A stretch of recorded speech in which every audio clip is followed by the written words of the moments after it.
हूं रत्ना और आप देख रहे हैं सी न्यूज़ भारत। आए रुक करते इस खबर की ओर। कल्याण में बौद्ध भूमि फाउंडेशन और स्थानीय प्रशासन के बीच चल रहे विवाद को लेकर फाउंडेशन के संस्थापक अध्यक्ष भदंत गौतम रत्न महाथेरो ने अपनी प्रतिक्रिया दी है। उन्होंने कहा कि बौद्ध भूमि फाउंडेशन द्वारा संचालित सभी गतिविधियां समाज के शैक्षिक, सांस्कृतिक और धार्मिक विकास को समर्पित है। संस्था का उद्देश्य समाज में जागरूकता फैलाना और बौद्ध मूल्यों को बढ़ावा देना है। भदंत गौतम रत्न महाथेरो ने स्पष्ट किया कि फाउंडेशन हमेशा से ही कानून और संविधान के दायरे में रहकर कार्य करता आया है और भविष्य में भी इसी प्रकार नियमों का पालन करते हुए सामाजिक कार्य जारी रखेगा। उन्होंने कहा कि संस्था पर लगाए जा रहे आरोपों को लेकर संबंधित पक्षों से संवाद की आवश्यकता है ताकि किसी भी प्रकार की गलतफहमी दूर की जा सके और समाज हित में कार्य सुचारू रूप से आगे बढ़ सके। हाँ, मैं भंते गौतम रत्न थेरो बुद्ध भूमि फाउंडेशन की मैं संचालक हूँ और यहाँ 14-15 भंते जी जहाँ जिसमें बाल भंते जी भी है, स्कूल में सीखते हैं और विद्यापीठ में भी सीखने वाले भंते जी हैं, कोई साधक है। तो ऐसे हमारे ये बुद्ध भूमि परिवार है, धम्म सेवक भी है। तो यहाँ रोज सैकड़ों लोग आते जाते रहते हैं। यहाँ पर छोटा सा हमारे स्कूल भी है जहाँ परिसर के बच्चे CBSE पैटर्न में वहाँ सीखते हैं और समय समय पर यहाँ सारे कार्यक्रम होते हैं, साहित्य सम्मेलन, इंटरनेशनल धम्म परिषद, धम्म दीक्षा सोहळा, धम्म पहाड़, पुस्तक प्रकाशन, यहाँ पर उद्योजक सेमिनार, समता सैनिक दल की यहाँ सेमिनार। और ये भूमि ऐसा है, ये सबकी है, सभी सभी लोगों की है। ये एक आश्रय स्थल जैसे है। यहाँ देश विदेश से कोई भी यहाँ आएंगे मुंबई में कुछ काम के लिए तो लोग यहाँ पर निःशुल्क रह सकते हैं। तो पिछले समय में यहाँ जो पार्टी के 861 विद्यार्थियों ने यहाँ रहते हुए आज़ाद मैदान में वो लोग करीब 45 दिनों तक आंदोलन किए थे। तो हमारे सारे तमाम उपासक उपासिकाओं ने उनकी देखभाल की है, वो लोग आंदोलन सक्सेस भी किए। और यहाँ इस तरह से एक लोगों के लिए है जो जब केंद्र चालू है, इस परिस्थिति में 3-4 वर्षों पहले MMRD की ओर से इस भूमि के बीचों बीच एक योजना दिखाई दी है।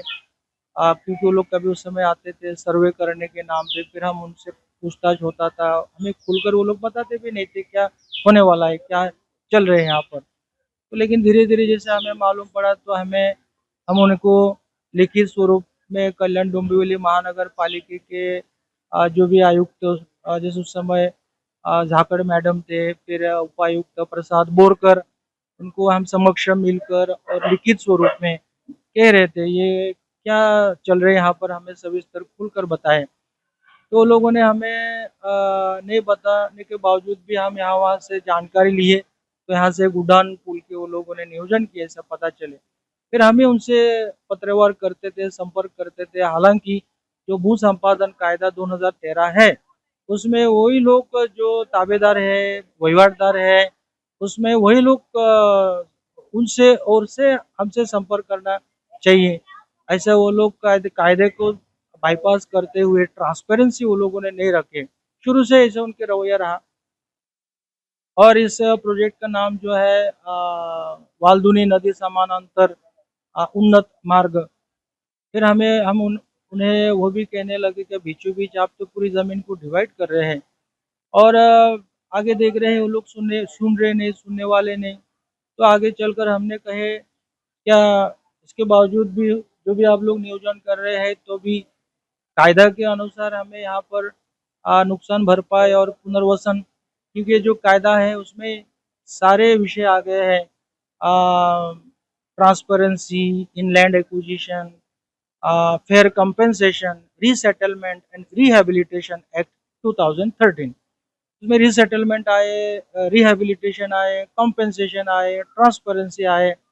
लेकिन यहाँ के स्थानिक शासन प्रशासन ने इन जो नियमों का वो लोग कुछ भी दखल नहीं दिए। सारे वो लोग हाथ में रखते, कायदा हाथ में लेकर वो लोग काम करना शुरू किए शुरू से ही।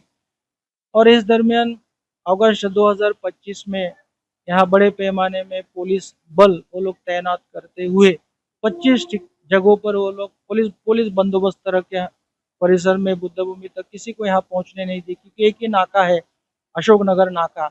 वहाँ पर जोरदार वो लोग पुलिस बंदोबस्त लगाते हमेशा, कोई एक उपासक को भी आने नहीं देते थे। इसके विपरीत तो हमारे 2-3 उपासकों को अगस्त 2025 में भी ताबे में लेकर वो लोग मानपाड़ा पुलिस स्टेशन में लेके इस तरह से लोग दहशत के अंडर में रखते हुए ऐसे वो लोग दंडलशाही, दड़पशाही, हुकुमशाही पद्धति से बेकायदेशीर काम करने की इन लोगों को ऐसे एक आदत सी लग गई है। और इन सब के बावजूद भी ऐसे वो लोगों ने करने के बावजूद भी अगस्त में हमने तो भी लेखी हरकत दी है, हम ओरल हरकत दी है, हमने काफ़ी उनसे प्रार्थना की है, लेकिन कोई सुनने को तैयार नहीं। आखिर में राज्य मागासवर्गीय आयोग ने इस विषय की दखल दी है। वर्ली में जहाँ आयोग है, उन्होंने वहाँ पर सुनवाई आयोजित की है। केडीएमसी कमिश्नर को वहाँ बुलाए, वहाँ एमएमआरडी कमिश्नर को बुलाए, बुद्ध भूमि के प्रतिनिधि को बुलाए। सारे वस्तु स्थितियों की उन्होंने जानकारी ली, कागजों पत्र उन्होंने सारे वेरीफाई किए। आयोग को यह दिखाई दिए क्या महानगर पालिका ने जो 7/12 उनके नाम पे कर लिए 2008 में, 2010 में, 2012 में, 2014 में, वो गलत तरीके से टीडीआर देते हुए, क्योंकि जमीन 7/12 में किसी के नाम है और प्रत्यक्ष बुद्ध भूमि फाउंडेशन है, ये दोनों को ही बाजू में रखते हुए थर्ड पर्सन तैयार किए, उनके नाम से टीडीआर वो लोगों ने इशू किए और उनसे लिख कर लिए क्या महापालिका के नाम नोट करो ऐसे कहकर। तो इस तरह से ये सारे बेकायदेशीर काम होने से आयोग को यह उनके निदर्शन में आने के कारण उन्होंने उसके लिए अभी अलग से सुनवाई भी रखे हैं और उन्होंने इस टीडीआर के ऊपर केडीएमसी के जो अतिरिक्त आयुक्त योगेश गोडसे जी आए थे 27 नवंबर 2025 के दिन आयोग के समक्ष, तो उनसे यह सारे उनको कहना पड़ा योगेश जी को, क्या त्रयस्थ व्यक्ति ने महानगर पालिका के नाम पे करके दिए जमीन, क्योंकि हम वहाँ समक्ष खड़े थे, हमारे सामने तो झूठ नहीं बोल सकते थे। तो इन सारे विषयों के मद्देनजर रखते हुए आयोग ने ऑर्डर पास किया। ऑर्डर कुछ फेब्रुवरी में ऑर्डर आए क्या बुद्ध भूमि फाउंडेशन को रितसर नोटीस बजावून त्यानंतर संयुक्त पंचनामा आणि मोजणी करून सर्व जे गोष्टी आहे विहार आहे त्या ठिकाणी आमचे मैत्री छोटेसे बुद्ध विहार पूर्वीपासून भिक्खू निवास, बौद्ध स्तूप, झाडे, दुर्वा शेती, पंचशील धम्म भीमा कोरेगाव प्रतिकृती स्मारक ह्या सर्व गोष्टी त्यांनी रेकॉर्डवर घेऊन त्यानंतर भूसंपादनाची नुकसान भरपाई बुद्धभूमी फाउंडेशनला अदा करण्याबाबत वहां से आयोग से आदेश आया, अधिकृत आदेश आया, ऐसे कोई तोंडी ओरल ही नहीं। और इस आदेश के तहत महापालिका को अभी कोई और उनको चांस नहीं मिला तो यहाँ वहाँ भागने की, इसलिए वो लोग 5 मार्च 2026 के दिन हमें नोटिस रीतसर नोटिस देते। पहली बार वो लोग रीतसर नोटिस दिए, इसके पहले भी वो लोग नोटिस देते थे, 10-15 नोटिस दिए, लेकिन वो सारे नोटिस भी बेकायदेशीर नोटिस।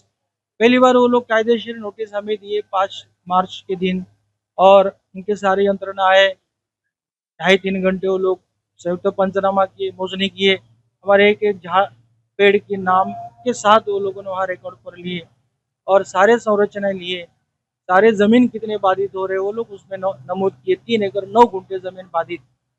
तो इस तरह से होने के बाद में अभी आगे की भू संपादन की नुकसान भरपाई के विषय में हम फॉलोअप कर रहे थे, करते करते वो लोगों ने उस विषय को वापस पूरी तरह से नज़रअंदाज कर दिए, क्योंकि उनको किसके सहारा तक, किसकी ताकत से वो लोग, किसी के तो ताकत से वो लोग वो काम करे, उनको भय भीति न्याय अन्य कुछ भी उनके मन में नहीं। वो कमिश्नर हो, उपायुक्त हो, पुलिस यंत्रणा हो, फिर वो लोग वापस जब बुद्ध मूर्ति पेड़ पौधे सारे जब उनको फोर्सफुली हटाना था तो उसके लिए भी कायदेशीर प्रक्रिया होते हैं। कायदेशीर प्रक्रिया के एमआरटीपी एक्ट के सेक्शन 53 में स्पष्ट नमूद है, जो वास्तु आपको निष्कासन करना है पहले वो अनधिकृत घोषित करे। अनधिकृत घोषित करने के लिए यह सेक्शन के अनुसार वो लोग हमें नोटिस देना चाहिए था। तो नोटिस किस लिए? सुनावनी के लिए, तोड़ने के लिए सुनावनी लेना चाहिए था महापालिका में। फिर वो लोग सारे विषय सुनते, वो लोग निर्णय वहां से पारित कर सकते थे, आदेश पारित कर सकते थे। तो आदेश को हम हायर अथॉरिटी के पास में आह्वान दे सकते थे। हम अगर आह्वान नहीं देते थे तो महापालिका कार्रवाई करने के लिए उनको पूरी खुली छूट होता था। तो इसलिए वो लोग ऐसे कुछ भी वो लोग नियम फॉलो नहीं किए, क्योंकि भारतीय राज्य घटना के आर्टिकल 300A में इस विषय में नमूद है कि किसी के भी ऐसे संपत्ति से उनको कायदेशीर प्रक्रिया किए बिना उनको बेदखल नहीं किए जा सकते हैं। लेकिन शायद इनको इस नियम की, कायदे की जानकारी है क्या, घटना की, संविधान की उनको जानकारी है नहीं है, कुछ किंवा जानकारी होते हुए भी उनको कोई डर, भय और न्याय ऐसे कोई उनके मन में ऐसे कोई विचार नहीं होंगे शायद। तो ऐसे कुछ जो लोग शासकीय प्रक्रिया शासकीय नहीं, सॉरी, अपने कायदेशीर प्रक्रिया को फॉलो किए बिना, क्योंकि इसमें कायदेशीर प्रक्रिया फॉलो करना है। स्पष्ट स्पष्ट इसमें नमूद है क्या, कोई ऐसे एग्जीक्यूटिव ऑर्डर पास करके, एग्जीक्यूटिव लेटर से भी ऐसा कोई निष्कासन प्रक्रिया नहीं कर सकते हैं। कोई आयुक्त ने भी एक चिट्ठी दे दिया, ये तोड़ो, ऐसे भी नहीं हो सकते। उनको भी ये पावर नहीं दी है भारतीय जो राज्य घटना ने। तो उनको वो प्रक्रिया फॉलो करना है, सुनावनी लेना है। ऐसा न लेते हुए वो लोगों ने 30 मई के दिन बहुत बड़ी फौज फाटा के साथ यहाँ पर आए, खासगी लोगों के साथ यहाँ आए, बहुत सारे यंत्रणा सामग्री जैसे भी बुलडोजर के साथ आकर यहाँ कोई अधिकारी प्रसाद बोरकर, उपायुक्त और एसीपी ने हमें एक बाजू में मीटिंग के नाम पर एंगेज करके रखे, और उनके कोई खासगी लोगों ने वहाँ मशीनें लाए थे, उससे हमारे जो तथागत की मूर्ति को बेकायदेशी रीत्या वो लोगों ने हटा दिए। और उसके बाद में जो हमारे परम आस्थे की और श्रद्धे की धार्मिक पवित्र के विषय बौद्ध स्तूप और भीमा कोरेगांव प्रतिकृति स्तंभ वो लोगों ने बुलडोजर से वो ध्वस्त कर दिए। और 42 जो पेड़ थे, बड़े बड़े पेड़, उन पेड़ों को वो लोगों ने बुलडोजर से जड़ के साथ उखाड़ के ऐसे फेंक दिए कि कोई उसके नामो निशान आगे चलकर कोई उसकी प्रूफ नहीं रहना चाहिए। लेकिन वो एक ही झाड़ के हमें वीडियो मिले हैं, तो वो एक झाड़ के वीडियो देखते हुए बड़े पैमाने में संतापित हुए हैं। तो ये जो प्रकार कायदा जिनके हाथ में, उनको रक्षा करना है, गोर गरीब शोषित को न्याय देना है, वो लोग ऐसे कायदे के उल्लंघन करते हैं। तो इसलिए देश में तमाम शोषित, गरीब, पीड़ित, ओबीसी, आदिवासी, आगरी, कोली, उनके ऊपर अत्याचार होते आ रहे हैं ज़मानों से। इसलिए हमें ये कायदे के अभ्यास होना है और हमें सक्षम होना है। हम यहाँ इतने सारे लोगों के आधार होने के बावजूद भी, शहर में हम रहने के बावजूद भी, सिटी में, तो भी ये शासन प्रशासन ऐसे अन्याय करते हैं। और खेड़ों पहाड़ी जहाँ रूरल एरिया में कितने बड़े पैमाने में ये लोग अन्याय करते होंगे, इसके हमें अंदाज होना भी मुश्किल होता है। इसलिए अभी 30 तारीख के दिन जो घटना घटे हैं उसमें तमाम बौद्धों को, बौद्ध भिक्षु संघ को, बुद्ध भूमि फाउंडेशन को न्याय मिले, ऐसे हम प्रत्याशा रखते हैं। धन्यवाद। नमो बुद्धाय। कल्याण से सीनियर संवाददाता दीपक मौर्य की रिपोर्ट। ये बयान विवाद के बीच संवाद और पारदर्शिता की आवश्यकता को रेखांकित करता है, जिससे सामाजिक सौहार्द और संगठनात्मक कार्यों की निरंतरता सुनिश्चित की जा सके। इस रिपोर्ट में फिलहाल इतना ही। देश और दुनिया की तमाम बड़ी खबरों के लिए देखते रहिए सी न्यूज़ भारत।